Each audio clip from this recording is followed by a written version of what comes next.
Plantons le décor pour notre exploration d'aujourd'hui. On se retrouve à un récent dîner commémoratif des relations sino-américaines. L'atmosphère est super feutrée, le protocole est vraiment d'une rigidité absolue. Ouais, le genre d'événement où tu peux entendre une mouche voler, quoi. Exactement. Et dans ce genre de situation, la disposition des places à table, c'est un langage en soi. C'est de la géopolitique pure, il n'y a aucune chaise qui est placée au hasard. D'accord. Et ce soir-là, tous les regards convergent vers la table centrale. D'un côté, tu as Elon Musk, le visage mondial de l'innovation de rupture, de la voiture autonome à SpaceX.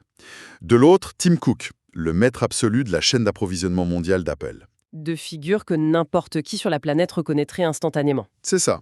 Et assise exactement au milieu, vraiment calée entre ces deux titans, il y a une femme, Zhu Quanfei. Et c'est une image qui frappe par son asymétrie médiatique, en fait. Parce qu'au centre de ces deux visages hyper connus, t'as cette femme dont le nom est totalement inconnu du grand public. Mais pas dans l'industrie, j'imagine. Ah non, pas du tout. Dans les cercles très fermés de la haute fabrication industrielle, sa place au centre de cette table s'est perçue comme une évidence. Ouais, elle n'est pas là pour faire joli ou par courtoisie diplomatique. Voilà. Elle est là parce que, d'une certaine manière, ces deux géantes dépendent d'elle. C'est justement le point de départ de cette plongée au cœur de nos sources. On a croisé une véritable montagne de documents pour préparer ça. Des profils financiers, des chroniques sur Apple, des rapports sur la robotique. Bon, décortiquons un peu tout ça. Notre mission, c'est de comprendre comment cette femme est devenue la plus riche de Chine et surtout comment elle a battu un empire industriel massif de ses propres mains, sans le moindre piston. Ouais, parce qu'on a souvent tendance à glorifier le génie logiciel, le code, l'immatériel. Mais ce que révèlent nos sources, c'est une thèse fascinante. Laquelle? Que le matériel, vraiment le physique, c'est le véritable goulot d'étranglement caché d'innovation technologique. C'est le fil rouge de toute cette histoire, en fait. D'où l'idée de brosser un véritable portrait de femme industrielle. Exactement. On est à des années-lumière du stéréotype du petit génie qui crée une application virale dans sa chambre d'étudiant, quoi. L'histoire de Jo Kun-fei, c'est 40 ans d'évolution technologique dans ce qu'elle a de plus lourd, de plus brut, c'est-à-dire la transformation de la matière. Alors, pour mesurer la hauteur du sommet, il faut regarder le point de départ. Et franchement, le sien est d'une rudesse assez difficile à concevoir. Ouais, les rapports biographiques nous ramènent très loin. Dans un petit village de la campagne du Hunan. Et la tragédie la frappe très tôt, puisqu'elle perd sa mère à l'âge de 5 ans. C'est terrible. Ouais. Et peu de temps après, son père devient aveugle suite à un accident du travail, et il perd même un doigt. Donc la famille bascule dans une pauvreté, mais vraiment absolue. On parle pas de fin de mois un peu juste, hein. On parle de cultiver des porcs et des canards juste pour avoir de quoi manger le lendemain. Et cet environnement implacable, c'est ça qui forge sa tolérance au risque. Ça explique énormément de ses décisions futures. Comment ça? Quand tu as grandi avec la faim au ventre et l'handicap d'un parent à gérer au quotidien, l'échec d'une entreprise, ça n'a pas du tout la même charge terrifiante. C'est un moteur psychologique ultra puissant. Ah ouais, je vois le genre. C'est sûr que la perspective de faire faillite fait moins peur quand tu as déjà connu le pire. Exactement. Mais bon, ce contexte, il la force à prendre des décisions drastiques très jeune. À 15 ou 16 ans, elle n'a qu'un diplôme de fin de collège en poche. Elle a juste pas un centime pour continuer ses études. Donc elle quitte sa campagne pour la province du Guangdong. Et devine son travail. Elle taille du verre sur une chaîne de montage. 12 à 16 heures par jour. C'est là que le contraste avec la mythologie moderne de la tech est frappant. Pas de garage climatisé en Californie, pas de rébellion contre un système éducatif élitiste, c'est juste de la survie pure sur une chaîne de production. C'est clair. Et c'est quoi le quotidien sur ce genre de chaîne? Faut vraiment s'imaginer le truc. La taille du verre à l'échelle industrielle, c'est un boulot qui est répétitif, extrêmement bruyant et physiquement destructeur. En général, ça brise les ambitions de ceux qui le font. Mais pas elle du coup? Ce qui est fascinant ici, c'est que les profils industriels qu'on a consultés soulignent une réaction complètement atypique. Au lieu de subir, elle absorbe. C'est-à-dire? Elle taille le verre le jour et le soir, elle étudie. Avec un acharnement dingue. Elle réussit à obtenir des certificats en comptabilité, en opérations douanières et même en informatique. D'accord. De l'informatique et de la comptabilité pour une ouvrière qui coupe du verre toute la journée. Ça semble presque anecdotique, non? Ah, mais c'est pas du tout anecdotique. En fait, c'est carrément la genèse de son futur avantage concurrentiel. Ah bon? Ouais, dans les années 80 et 90 en Chine, t'avais d'un côté les ouvriers qui connaissaient la matière et de l'autre les gestionnaires en costume qui connaissaient les chiffres. Mais ces deux mondes, ils se parlaient pas du tout. Ah, je vois où tu veux en venir. Zhou Quanfei, elle acquiert la connaissance charnelle et manuelle de la matière première. Elle sait comment le verre réagit, comment il se brise, comment on le polit, et en même temps, elle s'arme intellectuellement pour gérer une boîte et optimiser des processus informatisés. Le mélange parfait, en somme. Elle prépare le terrain, quoi. C'est ça, le cerveau de l'ingénieur et les mains de l'ouvrier. Et cette préparation, elle finit par payer. Après des années de ce régime de dingue, elle réussit l'exploit d'économiser 20 000 yuan. Ce qui est une somme colossale pour l'époque, faut le rappeler. Vraiment. Économiser yuan par yuan, à la sueur de son front. Et avec ça, elle prend 8 membres de sa famille élargie, ses frères, sœurs, beaux-parents, et elle ouvre un tout petit atelier à Shenzhen. Leur spécialité au début, c'est le traitement de verre pour les montres. Ouais, de l'entrepreneuriat familial de première génération, pur jus. Dans un atelier minuscule où elle est sur tous les fronts. Elle répare les machines elle-même et elle démarche les clients. Et c'est là que son expertise du terrain fait la différence. Elle gère pas ça derrière un bureau. Si une machine de polissage lâche, elle met les mains dans le cambouis pour la relancer direct. Ça lui donne un avantage sur les coûts et le rendement. Absolument.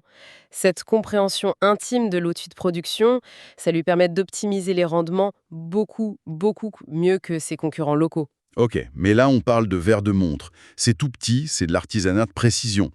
Comment tu passes d'un atelier de montre de quartier à un empire qui te donne le droit de t'asseoir à côté de Tim Cook? C'est la bascule des années 2000. Voilà. La chronologie nous amène à l'explosion de l'industrie du téléphone portable.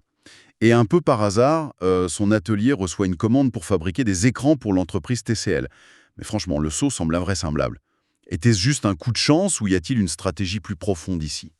La connexion paraît pas évidente, c'est vrai, mais sur le plan technologique, c'est une transition parfaitement logique. Pourquoi? C'était pas la même chose, un écran et une montre? Pas exactement, mais rappelle-toi des téléphones de l'époque. Les écrans étaient en plastique dur, et le plastique, ça se raye super vite, ça s'use. Le verre de montre, par contre, il a des propriétés spécifiques. Une clarté optique absolue, sans distorsion, une résistance aux rayures, et souvent des bords incurvés minuscules. Ah ouais, donc quand les fabricants ont voulu faire des écrans un peu plus grands et plus clairs, le plastique suffisait plus. Exactement. Le défi technique d'un petit écran de téléphone portable correspondait pile poil à ce qu'elle faisait tous les jours avec ses cadrans de montre. Ah ouais, c'est fascinant ça. Mais le vrai coup de génie stratégique de Jo Kunfei, c'est qu'elle a compris que cette commande de TCL, c'était pas juste un contrat ponctuel. C'était le prélude à un changement de paradigme industriel massif. Elle a vu que l'écran allait devenir notre interface principale avec le monde. Tout à fait. Elle s'est pas contentée de livrer TCL et de retourner à ses montres. Elle a tout de suite pivoté et créé Lens Technology, une boîte focalisée non plus sur la petite découpe artisanale, mais sur la recherche et développement du verre optique pour l'électronique grand public. Mais au début, la réalité est pas si glamour, hein. Lens Technology produit surtout pour le marché intérieur, souvent pour les téléphones contrefaits ou très bas de gamme, les fameux Shanzai. Oui, le marché chinois typique de cette époque. Et c'est là que ça devient vraiment intéressant. Parce qu'elle décide de s'attaquer aux géants étrangers. Et pas n'importe lequel. Elle vise carrément Motorola. Une audace totalement folle. Viser Motorola au début des années 2000, c'est essayer de grimper tout en haut de l'Everest sans oxygène. La firme américaine avait des exigences de qualité qui étaient mais totalement inédites pour le marché chinois. Des contraintes d'épaisseur, de tolérance aux défauts, tout ça. Ouais, des standards impitoyables. Et le risque qu'elle prend à ce moment-là, nos sources montrent qu'il est faramineux. Elle investit quasiment la totalité de ses ressources pour mettre son usine aux normes de Motorola. C'est comme si un super artisan qui fait des bijoux de précision décidait de tout hypothéquer pour louer un stade entier pour prouver qu'il peut fabriquer des pièces de moteur d'avion de jazz, quoi. L'analogie du moteur d'avion est super juste. Pour répondre aux normes du Motorola V3, tu sais, ce fameux téléphone à clapet ultra fin que tout le monde avait, Ah oui, l'icône. le verre de ce téléphone devait être d'une finesse inouïe, tout en résistant à la pression constante du clapet qu'on ouvre et qu'on ferme. Ils ont dû repenser tout le fraisage numérique, utiliser de nouvelles techniques de polissage pour éviter la moindre micro-fracture sur les bords. C'est là que son passé sur la chaîne de montage a vraiment payé, en fait. Elle savait comment pousser la matière. Absolument. Et le pari est gagnant, hein. Le Motorola V3 s'écoule à plus de 100 millions d'exemplaires dans le monde. Et d'un coup, Lens Technology est propulsé leader du secteur. Nokia et Samsung viennent faire la queue à sa porte. Ce moment est crucial parce qu'il marque une vraie rupture. Ce n'est plus la main-d'œuvre bon marché qui attire ces multinationales en Chine. C'est quoi alors? C'est la supériorité technique pure. Pour avoir un verre irréprochable, résistant au choc et surtout produit à des millions d'exemplaires par mois, La seule porte d'entrée mondiale fiable, c'est Lens Technologies. Ce qui nous mène tout droit à 2007. Le tournant majeur. Steve Jobs monte sur scène pour présenter le tout premier iPhone. C'est l'année qui redéfinit notre relation à la technologie. Un raz-de-marée. Ouais. Mais derrière la magie du logiciel d'Apple, il y avait un problème matériel énorme qui aurait pu faire couler le projet. Jobs voulait que toute la surface de l'iPhone soit un écran tactile entièrement en verre. Et il faut se remettre dans le contexte de l'époque. Les premiers prototypes de l'iPhone, ils avaient des écrans en plastique. Ah oui, j'avais oublié ça. Bah oui. Et l'histoire raconte que Steve Jobs a mis un prototype dans sa poche avec ses clés, et quand il l'a sorti, l'écran était complètement rayé. La catastrophe. Il a piqué une crise et exigé du verre. Mais un écran tactile capacitif, ça détecte le champ électrique des doigts. Il fallait donc un verre incroyablement fin pour laisser passer cette conductivité, mais assez robuste pour pas éclater au moindre choc. Attends, il y a un truc qui me chiffonne. Un auditeur attentif pourrait se dire « Mais le verre, c'est la boîte américaine Corning qui le fait, non ?» Le fameux gorille à glace. Pourquoi Apple est allé chercher Zhou Qunfei? C'est une excellente question. Et c'est le cœur du malentendu général sur cette industrie. Ah bon? Ouais. Corning, il fabrique la matière brute, de grandes plaques de verre chimiquement très résistantes. Mais tu mets pas une plaque brute sur un téléphone, tu vois. Bah non, faut la tailler. Voilà, il faut la découper aux dimensions ultra précises de l'iPhone, biseauter chaque bord, percer le trou pour le bouton central et le haut-parleur. Et tout ça sans créer la moindre micro-fissure invisible, sinon ton écran explose au premier petit choc. D'accord. Et après, il faut polir et appliquer des traitements de surface. Corning ne savait pas faire tout cet usinage complexe à l'échelle de millions d'unités. Lens Technologies, si. Ah, je vois. Et nos sources racontent que la période de travail pour y arriver a été proprement hallucinante. Elle dirige pas les opérations depuis un bureau confortable en visio. Non, elle est sur le sol de l'usine, quoi. Pendant 3 mois d'arrache-pied jour et nuit, elle dirige personnellement ses ingénieurs en collaboration directe avec les équipes d'Apple. Ils devaient littéralement inventer de nouveaux procédés de fabrication. Si l'on relie ça à une vision plus globale, ils ont surtout dû perfectionner le renforcement chimique du verre à une échelle industrielle. C'est-à-dire, c'est quoi ce renforcement Pour simplifier, tu plonges le verre déjà découpé dans un bain de sel de potassium en fusion à très haute température. Les petits ions de sodium à l'intérieur du verre sont remplacés par les gros ions de potassium du bain. Ok, et ça fait quoi? Ça crée une compression extrême à la surface, ce qui rend le verre hyper résistant. Mais maîtriser cette alchimie chimique et mécanique pour les volumes délirants exigés par Apple, franchement, ça relevait du miracle industriel. Mais ils l'ont fait. L'iPhone sort et c'est le succès planétaire qu'on connaît. Et la récompense pour Lens Technologies, c'est pas juste un gros chèque d'Apple. C'est bien plus que ça. C'est un mariage industriel à long terme. Ils deviennent la clé de voûte de l'écosystème matériel d'Apple.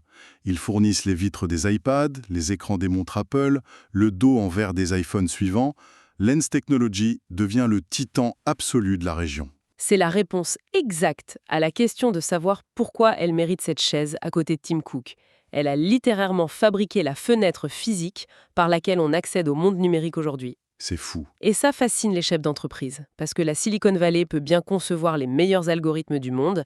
Si l'interface physique plante ou se brise, l'expérience n'existe pas. Bon, le lien avec Apple, il est super clair. On a bien compris l'empire du smartphone. Mais ça me ramène au fameux dîner et à Elon Musk. Ah, la connexion Musk. Bah ouais. Alors, qu'est-ce que tout cela signifie concernant Elon Musk? À ma connaissance, SpaceX met pas d'écran tactile sur le nez de ses fusées. Et Tesla construit des voitures de 2 tonnes, pas des petits téléphones. Si on s'arrête au téléphone, ça n'a aucun sens, c'est vrai. Mais une visionnaire comme Zhou Qunfei ne reste jamais figée sur son plus grand succès. Son instinct lui a dicté de chercher le prochain goulot d'étranglement de la technologie. Et c'est quoi le prochain, après le smartphone?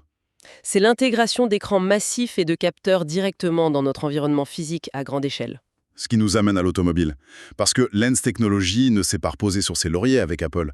Ils se sont diversifiés de manière assez agressive. Vers des dispositifs beaucoup plus intelligents, ouais. Ils ont compris que la voiture moderne, c'est plus des engins mécaniques, c'est des ordinateurs géants sur roues. Et nos documents montrent qu'ils ont signé des contrats avec plus de 30 grands constructeurs automobiles. Tesla, BMW, Mercedes, Li Auto. Faut juste imaginer l'intérieur d'une Tesla aujourd'hui. T'as plus de tableau de bord avec des petits cadrans en plastique. C'est clair, c'est juste un écran géant. C'est une immense console centrale en verre incurvé qui gère absolument toute la voiture. Et les normes de sécurité pour mettre un morceau de verre aussi massif dans un habitacle sont draconiennes. J'imagine que si t'as un accident à 130 km/h, le truc peut pas juste exploser en 1000 morceaux de verre tranchants, quoi. Exactement. Produire des écrans géants avec ces tolérances de sécurité extrêmes, il y a très peu d'entreprises au monde capables de le faire. Et ça s'arrête pas aux voitures. Les rapports montrent qu'ils plongent carrément dans le secteur de la robotique. Et là, on parle plus seulement de grosses dames de verre. On parle de composants cruciaux.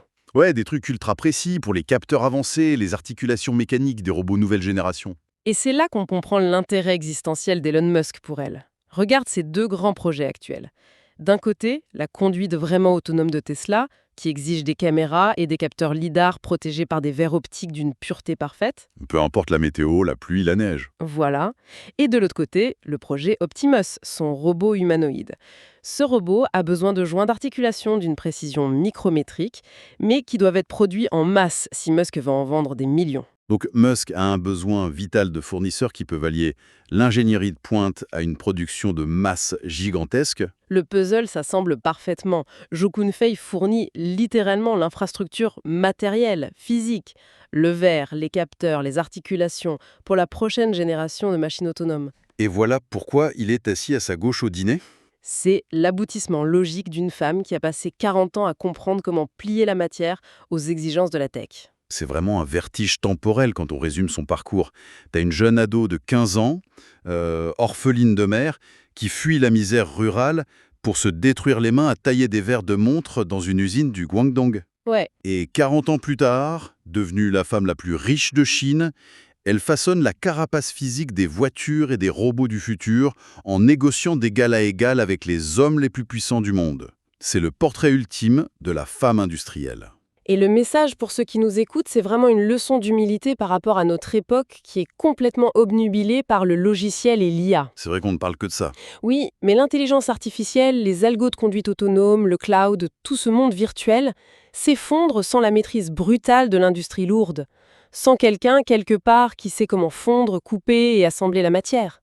L'expertise opérationnelle, c'est pas une relique du passé, c'est le socle du futur. La technologie a besoin d'un corps, en fait. Et des bâtisseurs de l'ombre s'occupent de le forger.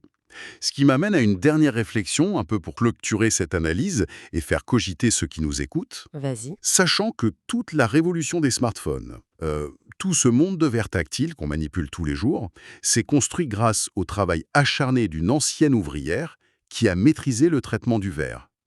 On peut se poser la question aujourd'hui, Laquelle? à cet instant précis, quel composant matériel, totalement invisible ou superbement ignoré par nous tous, est en train d'être perfectionné dans l'anonymat d'un atelier par un travailleur inconnu, et surtout quelle sera cette petite pièce d'apparence banale qui deviendra la pièce maîtresse absolue de la technologie mondiale dans 40 ans.